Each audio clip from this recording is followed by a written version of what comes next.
Victoria's spike in coronavirus cases could delay the full return of domestic travel, with other states wary of reopening their borders. Live now to political reporter Eliza Edwards. Eliza, a federal minister argues the concern is unjustified. Yeah, Danica, we've seen a fifth straight day with a double-digit rise in coronavirus cases in Victoria. So 19 new cases in the past 24 hours, 4 linked to known outbreaks, another 4 in hotel quarantine, but worryingly, 10 believed to have been the result of community transmission. So Victoria has extended its state of emergency for another month until July 19. There's also been the delay in the further easing of restrictions for 3 weeks, and it's also somewhat vindicated the position of those states with closed borders like WA, Tasmania and Queensland, and likely to give them further cause to keep their borders closed. But Federal Minister Mathias Cormann argues that is unjustified, arguing that localised outbreaks were expected and it doesn't mean those cases will spread beyond Victoria. Obviously, our position on state border closures is very clear. Yeah, so that position is that you would bring those borders down today if you could? As soon as possible. That's like position. Even today, even with 19 new cases in Victoria. Well, again, you got to deal. Well, you got to deal with those localised outbreaks. So there's no state border closure between Victoria and New South Wales today, and there hasn't ever been. So, and you don't see that there is any issue in New South Wales as a result of localised outbreaks in Victoria. We are one Commonwealth, and that is what we believe the constitutional arrangements provide.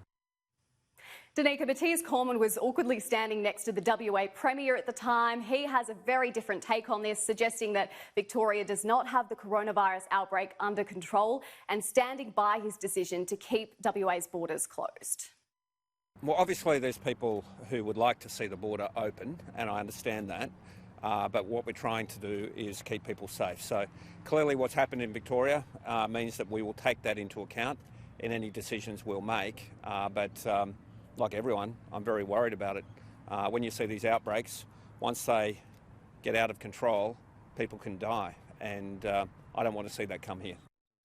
And Eliza, the Victorian government has rejected criticism of its decision to reimpose restrictions on families.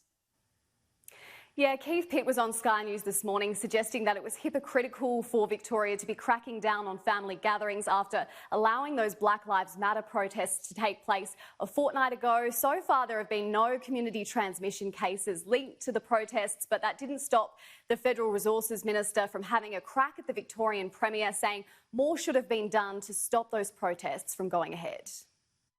I note that Dan Andrews has gone back out and walked back from some of his commitments, but I note that none of those include changing the cap on protests from 30,000. You're out telling families that they can't get together with family and friends, but you'll allow 30,000 people, a lot of which are in high-risk categories, to get together for a protest. Well, I think your viewers know very well what the cause of some of these outbreaks may be.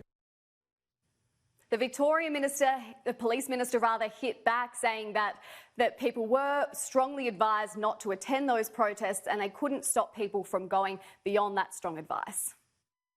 Allowing or not allowing that's not really an option unless you are to barricade the city with concrete barriers, which is an impossible thing to do, Andrew. So what I'd say is that every single person, from Victoria Police through to the Health Minister, myself, the Chief Health Officer, the Premier, everyone said this protest should not happen. People should not go to that protest. It was against the Chief Health Officer orders. So people, please stay home, find different ways to protest, to get your issues out whilst we go through this.